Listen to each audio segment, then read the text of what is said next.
प्रिय प्रतिभागियों, सादर नमस्कार।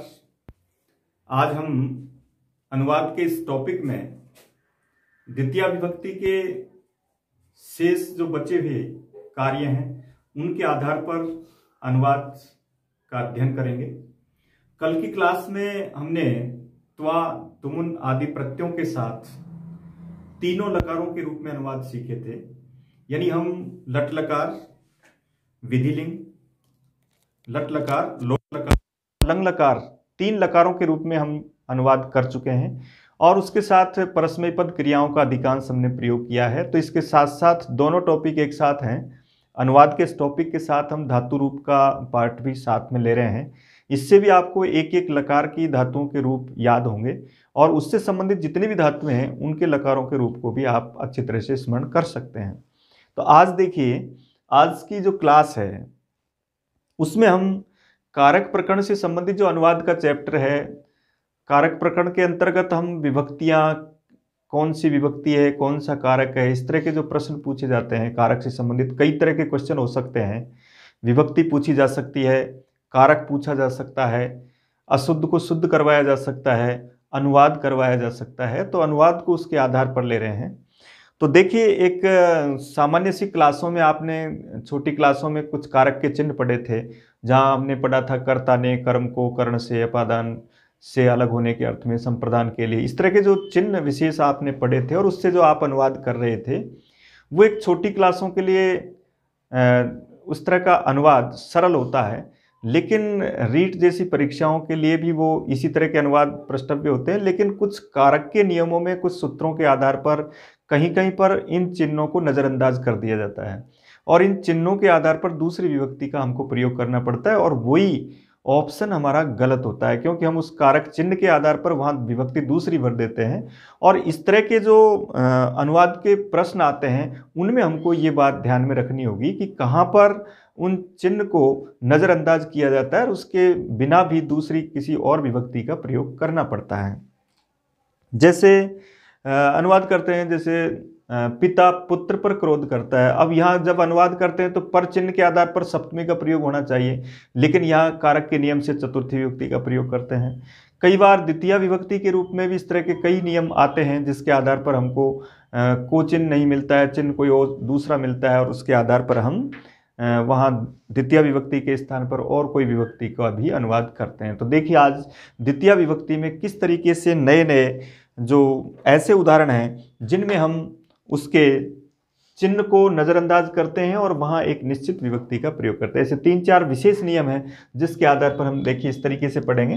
हालांकि कर्म की परिभाषा के रूप में आप पढ़ चुके हैं। मैंने सबसे पहले यही बताया कि 3 शब्दों वाले वाक्यों का जो अनुवाद हमने किया था उसमें कर्ता और कर्म वाला जो चैप्टर लिया था, तो वह कर्म में जो कर्म का मुख्य लक्षण है उसको तो हम पढ़ चुके हैं कि वहाँ क्या या किसको लगा करके उसको पहचाना जाता है, तब उसको हम कर्म कारक कहते हैं। इसके आगे कुछ विशेष अनुवाद के इस टॉपिक में द्वितीय विभक्ति से संबंधित शब्द कहाँ प्रयोग करना है उसको थोड़ा ध्यान रखें। तो इसमें 4 ऐसे विशेष वर्ग बनाए गए जिसके आधार पर हम अनुवाद के टॉपिक में द्वितीय विभक्ति का प्रयोग करते हैं। एक तो ये एक गौण कर्म होता है, ये पहचानने में नहीं आता है कि इसमें हम द्वितीय विभक्ति भर नहीं पाएंगे अगर चिन्ह को देखा तो। इसलिए एक तो इस पे ध्यान रखना है कि गौण कर्म कौन कौन से हैं और उनमें हमको द्वितीय विभक्ति ही भरनी है। उनके साथ निर्धारित कुछ धातुएं हैं जिनको, उन धातुओं से ऐसी 16 द्विकर्मक धातुएं हैं, इसलिए इनके साथ चाहे चिन्ह कोई सा भी हो फिर भी उसमें आपको गौण कर्म के रूप में द्वितीय विभक्ति भरनी होती है। ये पहला नियम है इसका। एक दूसरा और होता है जिसमें आधार को कर्म कहा जाता है, जहां पर भी चिन्ह पर आ जाता है, में आ जाता है, लेकिन वहां एक निर्धारित धातुएं होती है जिसके आधार पर हमको द्वितीय विभक्ति ही भरनी होती है। आधार के कर्म के पश्चात एक जो मुख्य अनुवाद के रूप में हम प्रयोग करते हैं उसमें एक आता है कालवाचक और मार्गवाचक शब्द। कालवाचक और मार्गवाचक शब्द, और एक लास्ट चौथा आता है कुछ पद होते हैं, निर्धारित निश्चित पद दिए होते हैं, उनके योग में द्वितीय विभक्ति आती है। ये 4 विशेष द्वितीय विभक्ति में हमको पढ़ने हैं, जिनके आधार पर हमको कई बार चिन्ह दूसरा भी दिखाई दे तो भी हमको वहाँ द्वितीय विभक्ति ही भरनी है। तो अब जैसे आप अनुवाद का टॉपिक पढ़ते हैं, द्वितीय विभक्ति में अनुवाद, अब नाम ये लेंगे हम अब कारक विशेष पर। इससे पहले की क्लासों में हमने आधारभूत ज्ञान प्राप्त किया कि कर्ता में प्रथमा हुई और उसके अनुसार क्रिया हुई, उसके बाद कर्म का विशेष जो लक्षण था मुख्य है, उसके आधार पर द्वितीय विभक्ति हुई। उसके साथ साथ जो प्रत्यय के अनुवाद थे हमने करके, के लिए आदि जो आए थे, उनके आधार पर हम अनुवाद कर सकते हैं। विशेषण विशेष्य आपने पढ़ लिया है कि जो विभक्ति विशेष्य में है वही विशेषण में आएगी, वही वचन आएगा। उसको मद्देनजर ये आगे का जो द्वितीय विभक्ति का जब हम अनुवाद करते हैं तब ये और विशेष ध्यान में रखना है, तब हम द्वितीय विभक्ति के पूरे अनुवाद कर सकेंगे। तो देखिए अब यहाँ सबसे पहले इसको देखिए आप, गौण कर्म में आपको द्वितीय विभक्ति का प्रयोग करना है। 16 ऐसे प्रश्न भी आ जाते हैं, द्विकर्मक धातुएं कितनी हैं, तो 16 उत्तर भरेंगे। और उनके साथ विशेषकर जो क्रियाएं होती है उनको हम याद रखें कि जैसे एक तो दुह धातु कारक प्रकरण में भी पढ़ेंगे हम, एक दूसरी याच, एक है जैसे पच, एक है जैसे प्रच, और एक है ची। इसके साथ एक धातु याद रखें जैसे नी। विशेषकर इन 6 धातुओं को अच्छी तरह पढ़ें। बाकी और कारक प्रकरण का जो प्रकरण पढ़ेंगे उसमें कहाँ कौन सी विभक्ति किसके योग में होती है उसके आधार पर पढ़ेंगे। अनुवाद के दृष्टिकोण में इनका 16 धातुओं से इनसे ज्यादातर अनुवाद के प्रश्न पूछे गए और पूछे जाते हैं।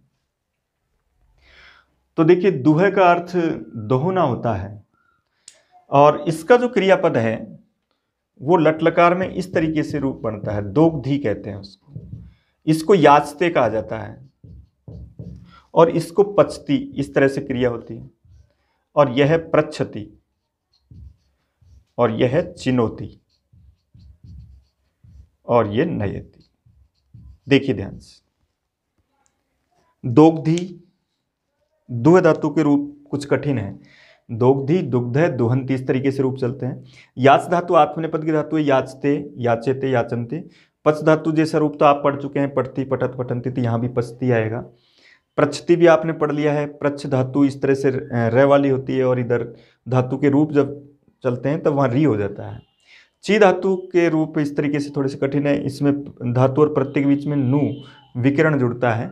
और नी धातु तो नयति, नयत, नयंती, जैसे भू धातु की तरह करते हैं।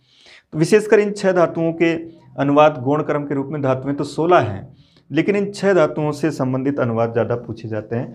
और उसमें आपको इस तरीके से करना है, देखिए जैसे एक उदाहरण लिखा, वे पशुओं को गांव में ले जाते हैं। देखिए इसका अनुवाद करना है, वे पशुओं को गांव में ले जाते हैं। सबसे पहले देखा ले जाते हैं, वर्तमान काल है, इस लकार को आप पढ़ चुके हैं, ये लट लकार के रूप में प्रयोग किया जाता है। ले जाना की क्रिया है नी धातु, नयति, नयतः, नयंती, इस तरीके से। तो पहले ये कर्ता देखें, जैसे यहाँ पता लग गया कि ये कौन सा काल है, तब वहाँ उससे हम कर्ता देखेंगे। फिर तो कर्ता प्रथम पुरुष का बहुवचन है, ते करेंगे और ते के तुरंत बाद आप क्रियापद लिखें, ते नयंती। नहीं तो ये जब ते के बाद इनको लिखने लगोगे तो यहाँ शायद हम गलत लिख जाते हैं, वहाँ सैतौते के रूप में याद नहीं रहता और नयति जैसा भी भर जाते हैं। इसलिए याद रखें, कर्ता लिख करके तुरंत आप क्रिया पर ध्यान दें। कर्ता और क्रिया समान होनी चाहिए, प्रथम पुरुष है प्रथम पुरुष होना चाहिए, बहुवचन है बहुवचन होना चाहिए। इसके बाद अब देखो, नयति क्रिया इन 16 धातुओं में आती है, यानी ये द्विकर्मक धातु है। अब द्विकर्मक धातु का मतलब ये है कि किसको ले जाता है, तो ये तो आपका सीधा उत्तर आ गया कर्म का, क्या या किसको का उत्तर। तो यहां तो अपने आप ही द्वितीय है, ये तो आपका कर्म हुआ, मुख्य कर्म, ये मुख्य कर्म है। इसमें लिखा है पशुओं को, तो द्वितीय का बहुवचन करेंगे, कर्म में द्वितीय आएगी, पशुओं को बहुवचन लिखा हुआ है तो पशून, इस तरीके से। अब ये शब्द देखिए आप, इसमें आ रहा है गांव में।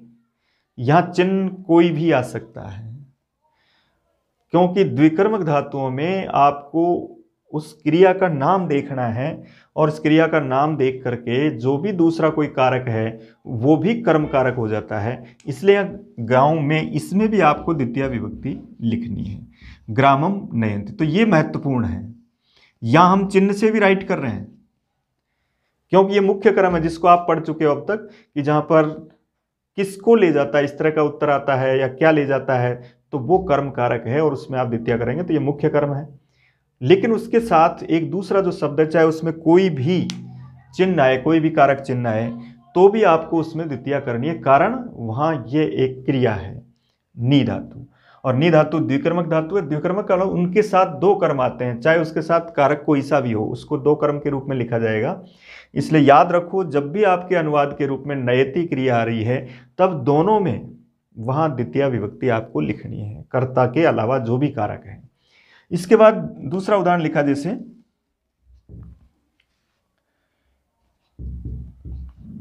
तुमने बालक से रास्ता पूछा। देखिए इस वाक्य को सुनने पर स्पष्ट पता लग जाएगा, भूतकाल का वाक्य, पूछा। इसका मतलब भूतकाल का अवकर्ता कौन है? तुमने अर्थात त्वम। इसके बाद अब देखो, इसके तुरंत बाद क्रिया लिखो। भूतकाल में रूप चलते हैं, अपृच्छत, अपृच्छताम, अपृच्छन, और त्वम मध्यम पुरुष एक वचन है, इसलिए मध्यम पुरुष एक वचन के रूप में अपृच्छ। त्वम अपृच्छ, पहले कर्ता और क्रिया लिखी। अब जैसे अनुवाद करते हैं, याद रखो द्विकर्मक धातुओं के नाम याद रखो। प्रच्छ क्रियापद आ रहा है, इसका मतलब अब यहां क्या पूछा, तो क्या का उत्तर तो रास्ता है, इसलिए पंथानम, पथिन शब्द होता है, उसका द्वितीय एक वचन में, रास्ते को पंथा कहते हैं, पथिन शब्द में द्वितीय के एक वचन में पंथानम शब्द बनता है, अम के रूप में लिखेंगे। मार्गम भी लिख सकते हैं। और यहां से चिन्ह आ रहा है, तो से चिन्ह में हम क्या करते हैं, हम से चिन्ह में तृतीया या पंचमी भर देते हैं, और वो गलत हो जाता है, क्योंकि जैसे ही आप इसका अनुवाद कर रहे हैं तो इसको देखना है, इसके साथ दो कर्म आते हैं, दो जगह आपको द्वितीया लिखनी है, ये याद रखना है, चाहे चिन्ह कोई भी हो। इसलिए इसमें बालकम ही आएगा, बालकम, माणवकम, बालक को माणवक भी कहते हैं। तो त्वम बालकम पंथानम अपृच्छ, अथवा त्वम माणवकम मार्गम अपृच्छ। पृच्छति, पृच्छत, पृच्छन्ति, कोई भी क्रियापद आए, याद रखो उससे पहले दो जगह आपको द्वितीय विभक्ति भरनी है, चाहे कारक कोई सा भी हो, कर्ता कारक को छोड़कर। इसके बाद देखिए, जैसे ची धातु है, ची का मतलब चुनना, चिनौती, इसके रूप चिनौती के रूप में है। तो जैसे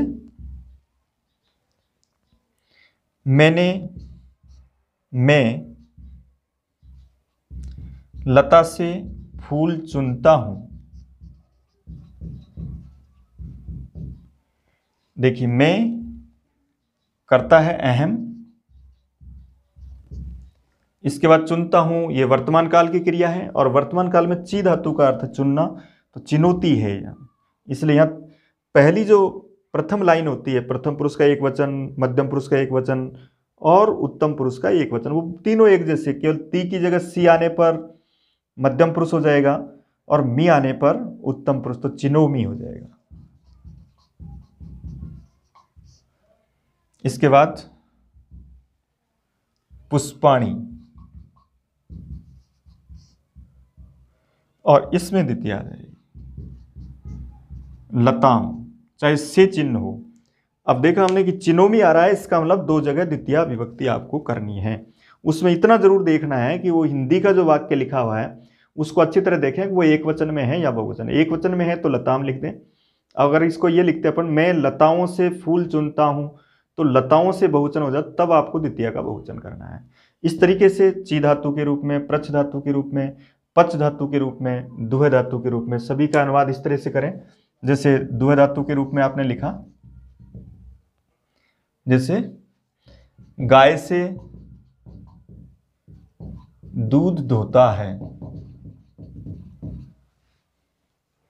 अब यहां कई बार ऐसा भी होता है कि उस वाक्य में कर्ता नहीं लिखा जाता, कर्ता अपने आप स्पष्ट रहता है। इसका मतलब इसका जो कर्ता है वो प्रथम पुरुष एक वचन का है, अर्थात वह गाय से दूध दोता है, हरी गाय से दूध दोता है। जब कर्ता नहीं है तो हम क्रिया से भी पता लगा सकते हैं कि इसका कर्ता कौन होगा। जैसे यहाँ वह है, तुम हो, तो अब जैसे दोहते हो इस तरह का आ जाएगा तो इसका मतलब मध्यम पुरुष का एक वचन हो जाएगा। दोहता हूं तो वो उत्तम पुरुष आ जाएगा, और है के रूप में जब प्रयोग है इसका मतलब प्रथम पुरुष है। तो कर्ता नहीं भी है, कोई दिक्कत नहीं है। वहां हम अब देखें कि इसका मतलब एक वचन के रूप में दोहता हूं तो ये दोग्धी क्रिया आएगी। अब यहाँ कर्ता कोई नहीं है, अब बचे हुए दो शब्द हैं, तो दोनों में ही हमको द्वितीया करनी है। दुग्धम कर सकते हैं, पय कर सकते हैं, और यहाँ गाय से इसमें भी आपको द्वितीय विभक्ति का प्रयोग करना है। तो गाम पय दोग्धी अथवा गाम दुग्धम दोग्धी, ये क्रियापद थोड़ा सा कठिन होता है। एक अस्ति स्तय संति जैसे क्रियापद होते हैं उसी तरह का ये रूप है। द्वय धातु से दोग्धी रूप बनता है एक वचन में, दोग्धी दुग्धे दुहंती। इसी तरीके से तो ये देखें, हम इसको देखकर दोनों जगह द्वितीया, ये भी द्वितीया है और यहाँ पय में विसर्ग होते हुए भी द्वितीया है। ये स वाले शब्द होते हैं नपुंसकलिंग के, उनमें द्वितीया और प्रथमा दोनों में ही विसर्ग का प्रयोग करना होता है। पय है, मन है, यस है, ऐसे शब्द विसर्गांत नपुंसकलिंग होते हैं। इसके बाद देखिए याच धातु है, जैसे सीता रमा से पुस्तक मांगती है, ऐसा एक वाक्य है। तो मांगने के लिए याच धातु, इनके अर्थ वाली दूसरी धातुएं भी इनमें ही शामिल होती है। जैसे याचते की जगह भिक्षते मांगा जाए तो भी वहां द्विकर्मक का ही प्रयोग करेंगे। इसलिए सीता अब मांगती है, सीता याचते, अब रहे दो शब्द, दोनों में द्वितीया करनी है। रमाम पुस्तकम, इस तरीके से चिन्ह कोई सा भी हो, से आदि चिन्हों के आधार पर आप अनुवाद को गलत नहीं करें। क्रिया देखें आप कि ये आपकी जो गिनी चुनी जो क्रियाएं हैं तो 16, लेकिन अनुवाद के रूप में इनका विशेष प्रयोग होता है, और इसके आधार पर इन क्रियाओं को नाम से याद रखें। याचते आने पर दो जगह कर्म लिखना है हमको, दो जगह द्वितीय विभक्ति करनी है। इसी तरीके से जैसे पच धातु है, तो यहाँ कई बार जो पुस्तक के जो कारक प्रकरण के उदाहरण उनको ही पूछ लिया जाता है, और उसमें लिखा है जैसे तंडुलान ओदनम पचती, चावलों से भात पकाता है, तो यह कर्ता स है। इसके बाद ओदनम क्या पकाता है, तो ये मुख्य कर्म है, और ये इसका गौण कर्म। गौण कर्म उसको कहेंगे जिसके आगे कोई दूसरे कारक का चिन्ह लगा रहता है। जैसे गाय से चिन्ह आ रहा है कर्म कारक, तो इसको गौण कर्म कहेंगे। रमा से इसको गौण कर्म कहेंगे, चावलों से इसको गौण कर्म कहेंगे, और गांव में इसको गौण कर्म कहेंगे। बालक से ये भी गौण कर्म होगा, और लता से ये भी गौण कर्म होगा। और गौण कर्म में भी हमको द्वितीया विभक्ति, दो कर्म हैं, एक मुख्य कर्म और एक सहायक। सहायक को गौण कर्म कहते हैं। गौण कर्म में वो चिन्ह दूसरे आ सकते हैं, दूसरे कारक आ सकते हैं, उनकी जगह भी आपको द्वितीया करनी है। सीधा सा तरीका है, इन क्रियाओं को देखें हम पीछे, वो आपके, अगर आपको ये याद भी नहीं है कि भाई ले जाना का संस्कृत क्रिया क्या है, तो भी घबराने की जरूरत नहीं है, क्योंकि आपके ऑप्शंस, जो वस्तुनिष्ठ क्वेश्चनों के ऑप्शंस होते हैं उनमें क्रिया लिखी हुई मिलेगी, और उनमें हमको ये देखना है कि इस तरह के जो क्रियापद दिखाई दे रहे हैं उनके साथ आपको दो कर्म करने हैं, दो जगह द्वितीय विभक्ति करनी है। इस तरीके से तो हम गौण कर्म के अनुवाद करेंगे। तो एक तो ये समझें कि इनके साथ ये चिन्ह नहीं होने पर भी, कर्म का चिन्ह नहीं होने पर भी हमको द्वितीया का प्रयोग करना है। इसके बाद देखिए अब आधार कर्म को समझते हैं। इसमें अब देखिए एक है आधार, आधार की कर्म संज्ञा होना। अभी जो इससे पहले हमने पढ़ा है वहाँ भी एक निश्चित याद रखना है कि वहाँ चिन्ह दूसरा आएगा, लेकिन आपको द्वितीय विभक्ति कर्म कारक के रूप में लिखनी है। सभी शब्द आपने शब्द रूप पढ़ चुके हैं, इसलिए द्वितीय विभक्ति के किस तरीके से रूप बनते हैं उसको आपको लिखना होता है। अब ये और है दूसरा आधार कर्म। यहाँ भी दिक्कत आएगी, जब आप अनुवाद करेंगे तो ये समस्या आएगी कि इसमें चिन्ह कौन सा और किस तरीके से अनुवाद करें। इसमें सीधा उत्तर है, आधार कर्म में हमको ये देखना है, एक तो अधि और सींग धातु है, और एक अधि स्था धातु है, और एक अधि आस धातु है। एक नियम तो ये है, जहां भी क्रियापद इसके रूप में मिले वहां हमको उसका जो आधार है उसमें आपको द्वितीय विभक्ति यानी उसको कर्म कहा जाएगा, और कर्म के रूप में द्वितीय विभक्ति का प्रयोग किया जाएगा। एक इसके साथ दूसरा और होता है उप, अनु, अधि और आंग अर्थात आ। इन चारों के साथ क्रिया एक है वस। इसको याद रखना है आधार कर्म के रूप में। कहने का तात्पर्य, एक उपसर्ग होगा और उसके साथ 3 क्रियाएं होंगी, सी धातु, स्था धातु और आस धातु, और ये 4 उपसर्ग होंगे, उप, अनु, अधि, आ, और उसके पीछे केवल एक धातु होगी, वस धातु। ये जब दिखाई देते हैं वाक्य के अंत में क्रिया के रूप में, तब आपको याद रखना है उस क्रिया का जो आधार है, सोने का जो आधार है, बैठने का जो आधार है, ठहरने का जो आधार है और रहने का जो आधार है, उस आधार में आपको द्वितीय विभक्ति लगानी है। उसके अनुवाद को गलत नहीं करना है। उसका हिंदी के वाक्य में मैं या पर चिन्ह आएगा, उस मैं और पर चिन्ह के आधार पर आपको सप्तमी विभक्ति नहीं लिखनी है। ये इसी तरीके से अनुवाद पूछे जाते हैं और उनमें हम गलती कर देते हैं, उन चिन्हों के आधार पर हम संबंधित विभक्ति चिन्ह की विभक्ति लगा देते हैं। तो देखो, जैसे अधि सी है, इसका मतलब यहां सी धातु का रूप सेते के रूप में होता है, स्था धातु का रूप तिष्ठति के रूप में होता है, और आस धातु का रूप आस्ते के रूप में होता है। बहुवचन करेंगे तो सेते, सयाते, शेरते, इस तरीके से रूप चलते हैं क्रिया के। तिष्ठति के तो जानते हैं, यहाँ पठती, पठत, पठंती, तिष्ठति, तिष्ठत, तिष्ठन्ति, और आस्ते, आसाते, आसते, ये थोड़ा कठिन है। इस तरीके से ये क्रियापद, और उनसे पहले केवल अधि। इसका रूप आप जानते हैं, वसती, वसत, वसंती। इनको देखना है, ये 4 क्रियाएं 4 है, सेते, तिष्ठति, आस्ते, वसते। इन 3 के साथ एक ही उपसर्ग है अधि, और इस एक ही धातु के साथ 4 उपसर्ग हो सकते हैं, और उसके आधार पर उसका जो आधार होगा उसको हमको कर्म करना है, यानी उसमें आपको द्वितीय विभक्ति लगानी है। जैसे कोई अनुवाद किया, जैसे सन्यासी भूमि पर सोता है, ये एक वाक्य है। इसका अनुवाद करने के लिए कहा जाएगा, और आपको किस तरीके से अनुवाद करना है। अनुवाद करने से तात्पर्य आपको कोई रिक्त स्थानों की पूर्ति नहीं करनी है, आपको ABCD के 4 ऑप्शन से आपको ये निर्धारित करना है कि कौन सा राइट है। तो वहां हमको इसका अनुवाद अगर केवल सेते के रूप में आता है तब तो कोई बात नहीं, हमको तो केवल यहाँ ये 4 याद रखने हैं कि मान लो यहाँ अधि सेते आ रहा है, तो ये कर्ता है, कर्ता में प्रथमा विभक्ति एक वचन है तो एक वचन लिख देंगे, सन्यासी। अब यहां गलती होती है हमसे, क्योंकि यहां चिन्ह पर आ रहा है, और पर चिन्ह के आधार पर हम समझते हैं कि ये सप्तमी का चिन्ह है, कर्ता ने कर्म को अधिकरण में पेपर आता है, तो हम इसमें सप्तमी विभक्ति लगा देते हैं। लेकिन अब आपको ऐसा नहीं करना है, आपको सीधा देखना है कि आपके ऑप्शन में अगर ये लिखा हुआ है, अधि के बाद सेते लिखा हुआ है, अधि के बाद तिष्ठति आ रहा है, अधि के बाद आस्ते आ रहा है, तो आपको उसमें सप्तमी नहीं लगा करके द्वितीय विभक्ति का प्रयोग करना है और उसको भूमि में लिखेंगे। और वो पूछता है कि बताओ भूमि में ये कौन सा कारक है, तो ये आधार होते हुए भी कर्म कारक है, क्योंकि इसमें कर्म कारक की वजह से द्वितीय विभक्ति का प्रयोग करते हैं।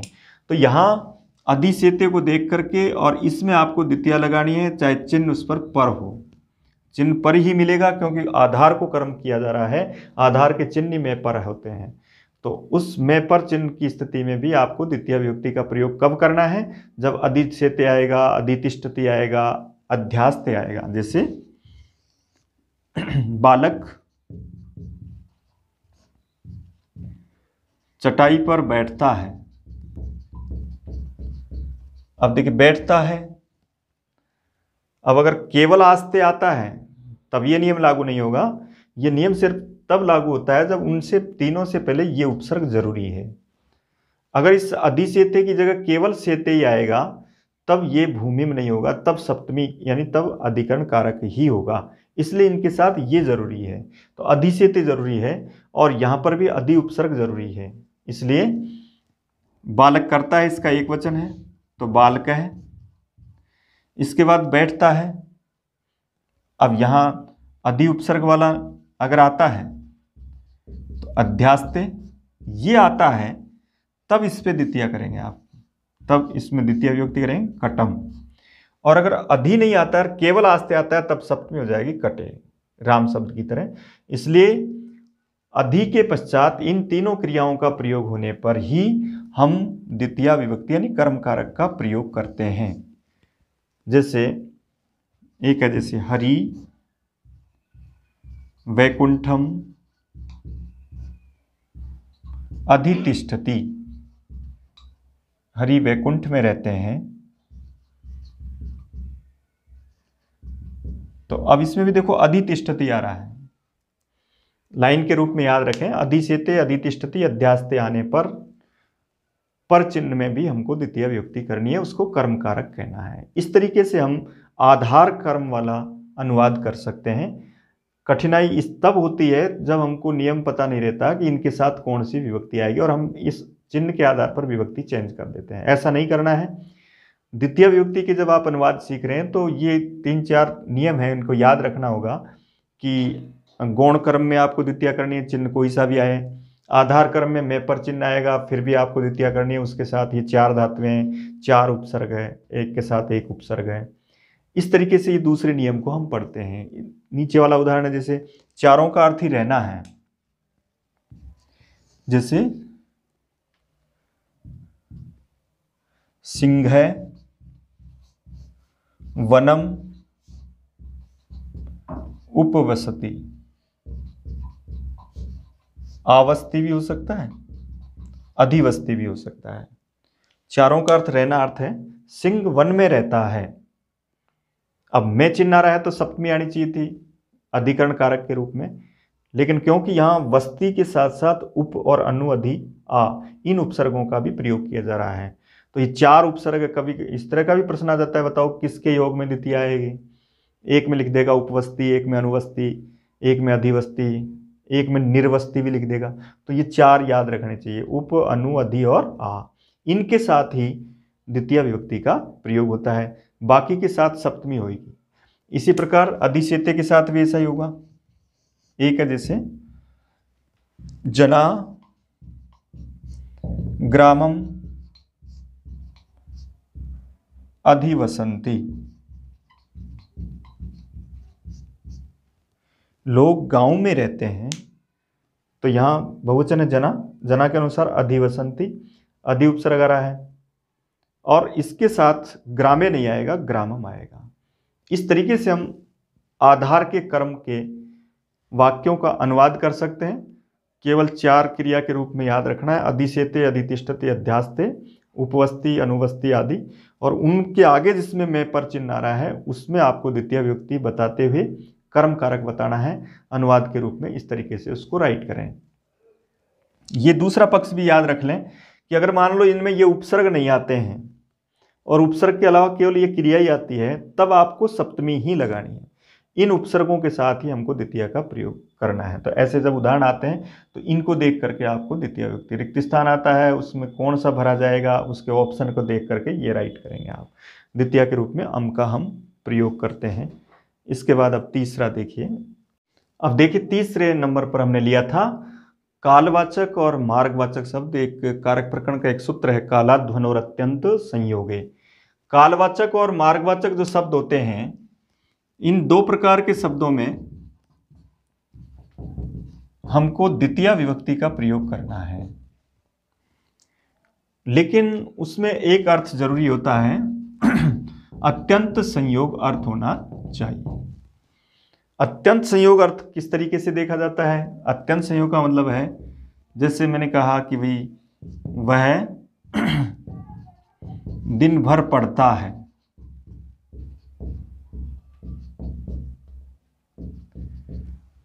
इसका अनुवाद करना है हमको। वह दिन भर पढ़ता है, इस वाक्य को देखेंगे आप, बिल्कुल स्पष्ट हो रहा है। वह करता है, इस वाक्य का क्या पढ़ता है? अगर मान लो यहां पुस्तक लिख देते हैं तो पुस्तक तो अपने आप ही कर्म हो गया, क्या का उत्तर आ रहा है, उसमें आपको द्वितीय वर्णी है। लेकिन इसके लिए कोई ऐसा चिन्ह क्या या किसको चिन्ह नहीं आ रहा है, लेकिन फिर भी इसमें हमको द्वितीय विभक्ति का प्रयोग करना है, और वो होगा स दिनम पठति अथवा अधीते। देखिए यहां अनुवाद करने का तरीका, आपको ये देखना है कि कर्ता क्रिया आदि के बीच में अगर कोई समयवाचक शब्द आ रहा है, दिन आ रहा है, वर्ष आ रहा है, मास आ रहा है, सप्ताह आ रहा है, ऐसे कोई भी शब्द आ सकते हैं, उनमें हमको द्वितीय विभक्ति का प्रयोग करना है। और द्वितीय विभक्ति तब आएगी जब अत्यंत संयोग, अत्यंत संयोग का मतलब दिन भर पढ़ता है, पूरे दिन पढ़ता है, इसको अत्यंत संयोग कहते हैं। इस तरह के वाक्यों में, इस तरह के शब्दों के साथ हमको द्वितीय का प्रयोग करना है। लेकिन ये जरूर याद रखना है कि ये तीसरा और चौथा जो नंबर हम पढ़ रहे हैं, इनके उत्तर में जो द्वितीय विभक्ति आ रही है, उसमें हमको उत्तर कर्म कारक नहीं भरना है।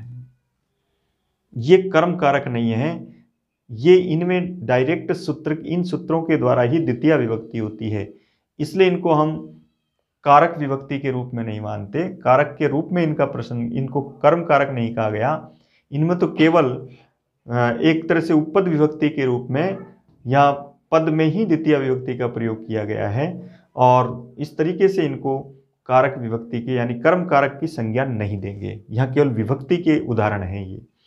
तो स दिनम पठति, ये शुद्ध वाक्य है, कर्ता के रूप में स का प्रयोग। इसके बाद दिन भर के लिए आपने कालवाचक देखा, और उसमें कोई उस समय में कोई कटौती नहीं की गई। अगर समय में कटौती की जाती है तो वो अत्यंत संयोग नहीं होता है, तब हम द्वितीय विभक्ति नहीं करते हैं। तो दिनम दिन भर है, इसलिए दिनम आएगा, फिर पठति पढ़ता है वर्तमान का। यहाँ कई बार देखिए स के मैं कभी विसर्ग लगाता हूँ, कभी नहीं लगाता हूँ। जब संधि के नियम का पालन करते हैं तो स के पश्चात विसर्ग नहीं आता है। कोई भी व्यंजन शब्द पश्चात में है तो वहाँ उस विसर्ग का लोप हो जाता है। एतत् तदो सुलोपो, यानी एतत् और तत् शब्द के पश्चात विसर्ग का लोप होता है हल वर्ण पर में होने पर, इसलिए यहाँ स के पश्चात हम विसर्ग नहीं लगाएं, ये ज़्यादा राइट है। इसके बाद देखिए दूसरा, जब संधि करेंगे तो विसर्ग का लोप हो जाएगा, संधि नहीं करेंगे तो स के विसर्ग भी आएगा, क्योंकि पूरे वाक्य में संधि करना विवक्षाधीन होता है। कर्ता चाहे तो संधि कर सकता है, चाहे तो नहीं कर सकता, इसलिए संधि करेंगे तो विसर्ग का लोप हो जाएगा, संधि नहीं करोगे तो विसर्ग रह जाएगा। इसके बाद देखिए, जैसे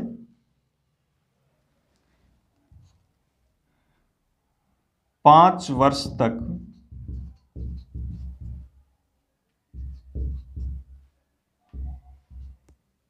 बालक का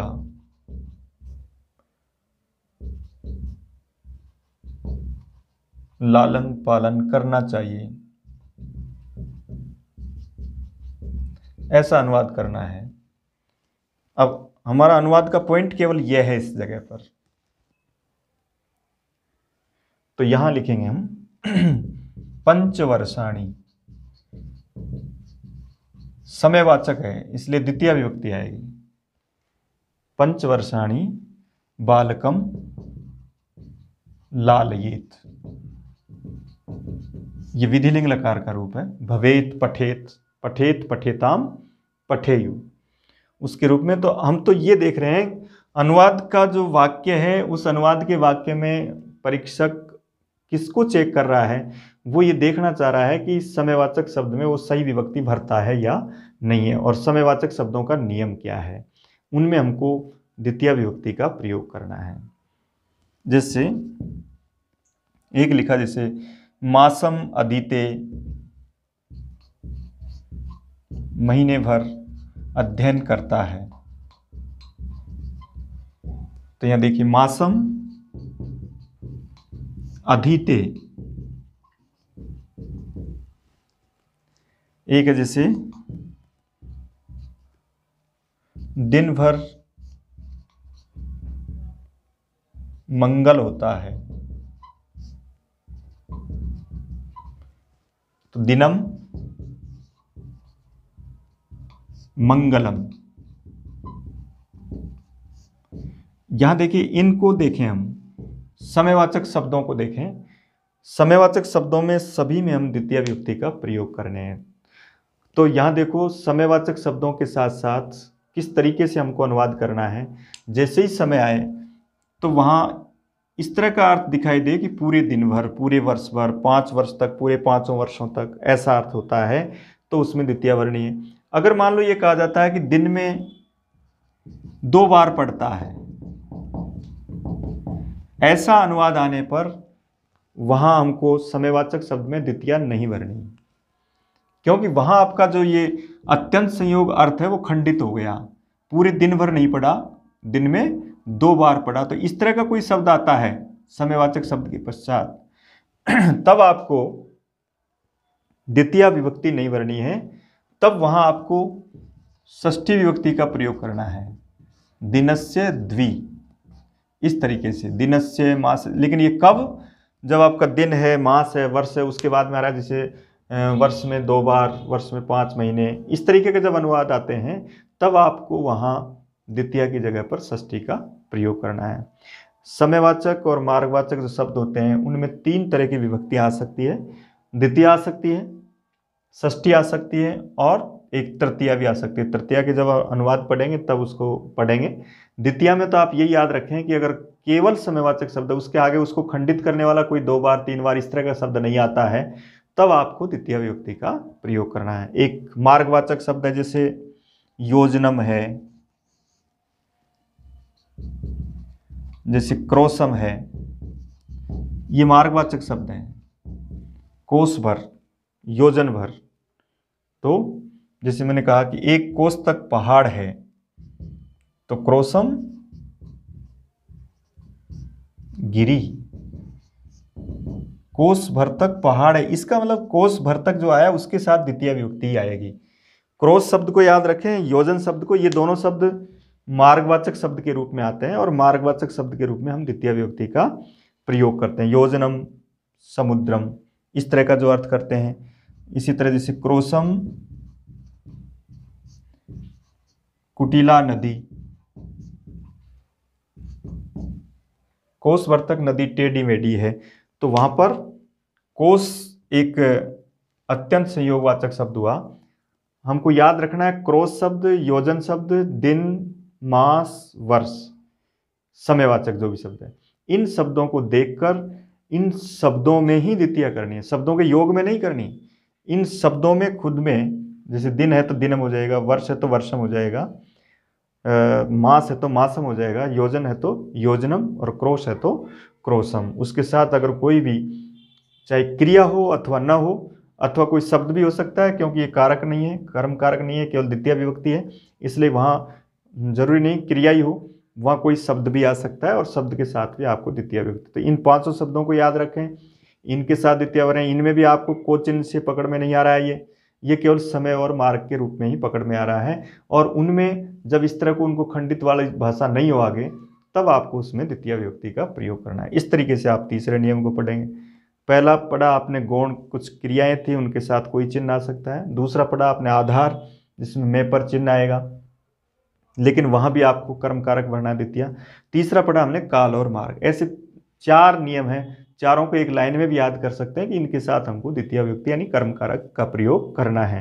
केवल तीसरे और चौथे में उनको कर्म नाम नहीं दिया जाएगा, उनको द्वितीय विभक्ति नाम दिया जाएगा। अब चौथा देखिए आप, चौथा है, अब देखिए चौथा, चौथे नियम के साथ द्वितीय विभक्ति पूरी हो जाएगी। द्वितीय विभक्ति में जहाँ जहाँ हमको द्वितीय विभक्ति भरनी है अनुवाद के दृष्टिकोण से, ये महत्वपूर्ण है चारों। तो लास्ट है अब चौथा, उपपद। उपपद का मतलब क्या होता है? देखिए, कुछ शब्द विशेष होते हैं और उन शब्द विशेष को मानकर जो विभक्ति आती है उसको, पद विशेष को मानकर जो विभक्ति आती है वो उपपद विभक्ति कहलाती है, और क्रिया को मानकर जो विभक्ति आती है वो कारक विभक्ति कहलाती है। जब दोनों विभक्तियां पास पास हो जाती है, एक ही जगह दोनों विभक्तियों के नियम मिल जाते हैं उपपद या कारक के, तब कारक विभक्ति को बलवान माना जाता है। तो यहाँ अब चौथे में हम पढ़ रहे हैं कि कुछ शब्द विशेष होते हैं, उन शब्दों को देखकर उनके साथ हमको द्वितीय विभक्ति लगानी है, और वो भी कर्म कारक नहीं होंगे, उनका भी नाम उपपद विभक्ति के रूप में माना जाएगा।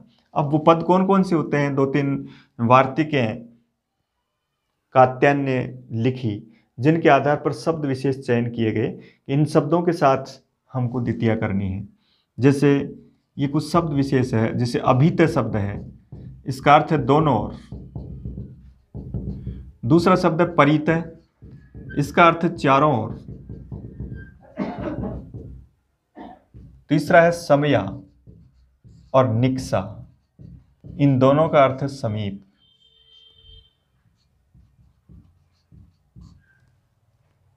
एक है हा, इसका अर्थ है दुख। एक है प्रति, इसका अर्थ है की ओर।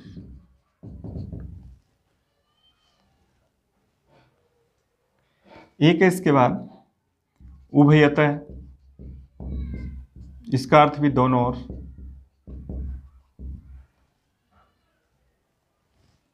सर्वतः, चारों ओर, सब ओर।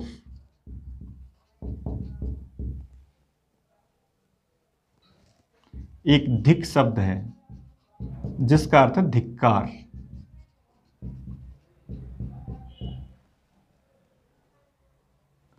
और एक ये कुछ ऐसे शब्द हैं ऊपरी ऊपरी, अर्थात ऊपर ऊपर। इसके साथ अधोअध है, अर्थात नीचे नीचे। एक अद्यदि,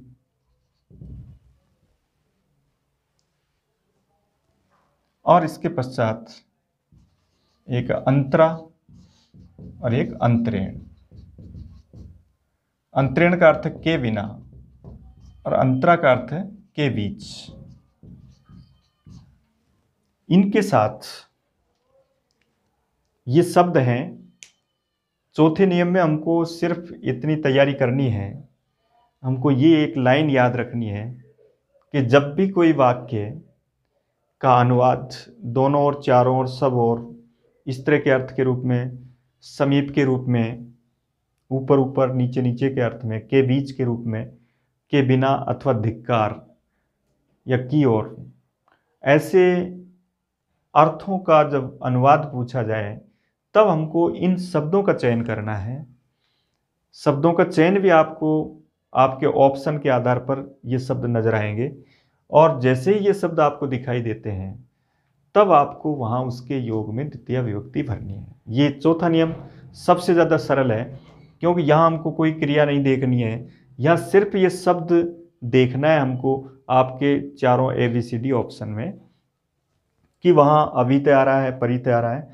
अनुवाद किसी का करवाया जा रहा है तो वहाँ जरूर ये देख लें कि जैसे दोनों ओर के लिए अभितय आएगा, चारों ओर के लिए परितय आएगा। तो ऐसे शब्दों का चयन जरूर कर लें, इन शब्दों का अर्थ याद कर लें, और उससे हम उस वाक्य में जहाँ भी विभक्ति दर्शा रहे हैं वो राइट होनी चाहिए। जैसे देखिए कुछ उदाहरण, इसमें मैंने लिखा कृष्ण के दोनों ओर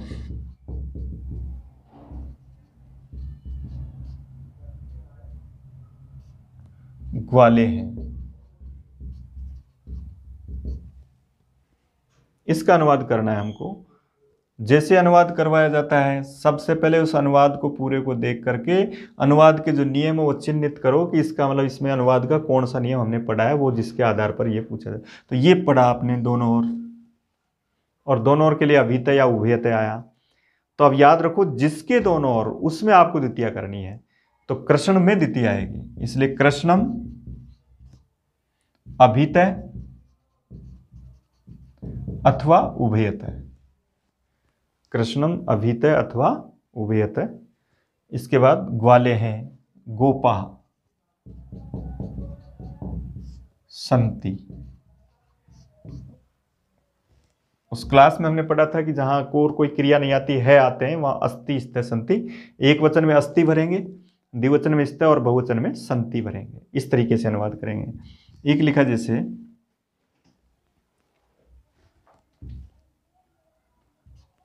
गांव के चारों ओर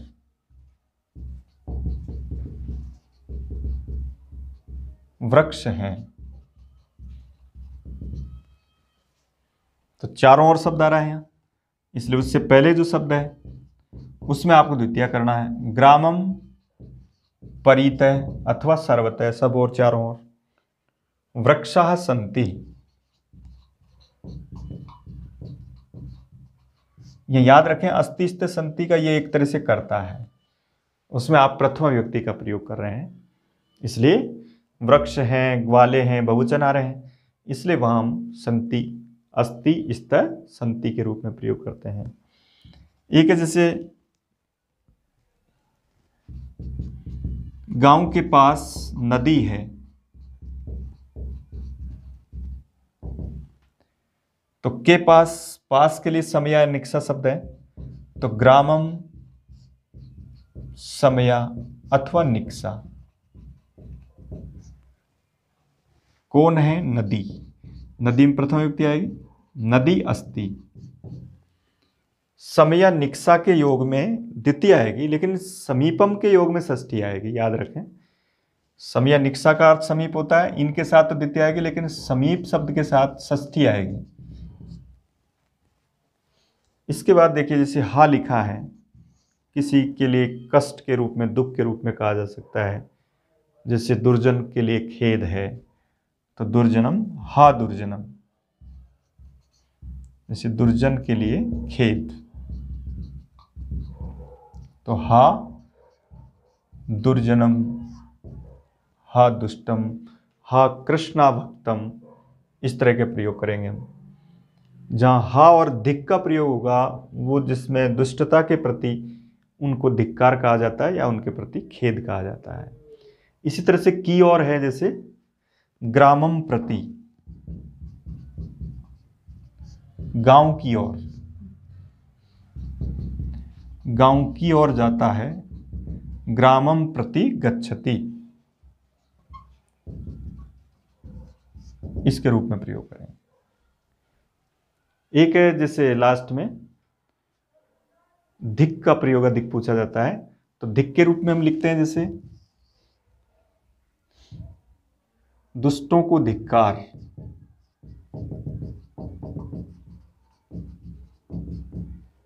तो दुष्टान धिक। इस शब्द का उदाहरण ज्यादा पूछा जाता है, याद रखें। ये शब्द जहां भी अनुवाद के दृष्टिकोण से आए, उसके साथ आपको द्वितीय विभक्ति राइट करनी है। एक वचन भी हो सकता है, द्विवचन, बहुवचन, कोई सा भी, विभक्ति द्वितीय आएगी। इसलिए दुष्टान, दुर्जनान, इस तरह के शब्द उसके साथ, तान, धिक, धिक के योग में हम द्वितीय का प्रयोग करते हैं। इसी तरीके से जैसे ऊपरी ऊपरी, अधो अधः, ऊपर ऊपर, ऊपरी शब्द के बारे में भी याद रखो कि अगर इन शब्दों का प्रयोग 2 बार आता है विप्सा के रूप में, तो इनमें द्वितीय आएगी। लेकिन अगर इनका प्रयोग 1 बार आता है, ऊपरी या अधः, तब आपको उनके साथ षष्ठी विभक्ति का प्रयोग करना है। समीप, ऊपरी, अधः आदि शब्द 1 बार प्रयोग किए जाते हैं, ऊपरी और अधः, तब उनमें षष्ठी लिखेंगे। जैसे पेड़ के नीचे, तो वृक्ष से अधः ही आएगा, लेकिन वृक्ष के नीचे नीचे, तब वृक्षम अधो अधः आएगा। इसलिए जैसे वृक्ष के नीचे नीचे, तो यहां वृक्षम अधो अधः, और यदि 1 बार अधः का प्रयोग होगा तब वृक्षस्य आएगा, वृक्षम अधो अधः। और अगर वृक्ष के नीचे आ रहा है तब वृक्षस्य अधः, इस तरीके से अनुवाद करेंगे। षष्ठी विभक्ति आएगी तब, षष्ठी के प्रकरण पढ़ेंगे हम। लेकिन यहां अगर इन शब्दों की आवृत्ति होती है, तब आपको द्वितीया का प्रयोग करना है। लोकम ऊपरी ऊपरी हरि, लोक के ऊपर ऊपर हरि है, जैसे लिखा लोकम ऊपरी ऊपरी हरि अस्ति, यानी लोक के ऊपर ऊपर हरि है। तो 2 बार इसका प्रयोग किया जा रहा है, इसलिए यहां लोक शब्द में द्वितीय विभक्ति का हम प्रयोग करते हैं। एक है इसके बाद जैसे अंतरा और अंतरेण, याद रखें अंतरा जो शब्द है उसका अर्थ के बीच होता है, जैसे तुम्हारे और मेरे बीच श्याम है, तो यहां ये बीच शब्द आ रहा है। जैसे यहां के बीच या बीच शब्द आए तो अंतरा शब्द का प्रयोग करें, और अंतरा के साथ जिनके बीच उसमें आपको द्वितीया करनी है, दोनों में द्वितीया हो जाएगी। तो त्वाम माम च, तुम्हारे और मेरे बीच, इसलिए त्वाम और माम इन दोनों में हम द्वितीया का प्रयोग करेंगे, क्योंकि इसके आगे के बीच यानी अंतरा शब्द का प्रयोग हो रहा है, और ये फिर करता है इसका श्यामः अस्ति। त्वाम माम च अंतरा श्यामः अस्ति, इस शब्द को देखकर द्वितीय विभक्ति ऐसे पूछ लिया जाता है। यहाँ त्वाम और माम में द्वितीय का कारण क्या है, तो अंतरा शब्द कारण है। इस शब्द को आप अनुवाद के दृष्टिकोण से उसके जो ऑप्शन है उनमें देखें कि अंतरा शब्द आ रहा है, तो उसके आधार पर आपको द्वितीय भरनी है। त्वाम माम च अंतरा। एक है अंतरेण, जैसे लिखा ज्ञान के बिना सुख नहीं, इसका अनुवाद करना है। तो के बिना आ रहा है, इसके साथ बिना का प्रयोग भी कर सकते हैं, लेकिन ये उस पर निर्भर करेगा कि आपके जो ऑप्शन दिए हुए हैं इस अनुवाद के, उनमें अगर अंतरेण शब्द आ रहा है तो उस नियम के आधार पर इसमें द्वितीया करेंगे। इसलिए ज्ञानम अंतरेण, ज्ञानेन अंतरेण सुखम न, ज्ञान के बिना सुख नहीं। तो अंतरेण के साथ द्वितीय विभक्ति, इस शब्द को देखा, इसमें द्वितीय भरेंगे, और उसके पश्चात ये प्रथमा के रूप में करता आएगा सुखम नैस्ति। यहाँ अंतरा के साथ द्वितीय विभक्ति का प्रयोग करेंगे। इस प्रकार द्वितीय विभक्ति के जो अनुवाद का जो टॉपिक है जिसमें द्वितीय विभक्ति का हम प्रयोग करते हैं, उसमें मुख्य क्रम पहले पढ़ लिया हमने क्या या किसको। उसके बाद इन चारों के आधार पर आप सभी तरह की द्वितीय विभक्ति के अनुवाद कर सकते हैं, और द्वितीय का ये जो अनुवाद है ये आपके लिए बहुत सरल होगा। चारों नियमों को अलग अलग करके इस तरह के और भी कई उदाहरणों से आप अभ्यास करें। धन्यवाद।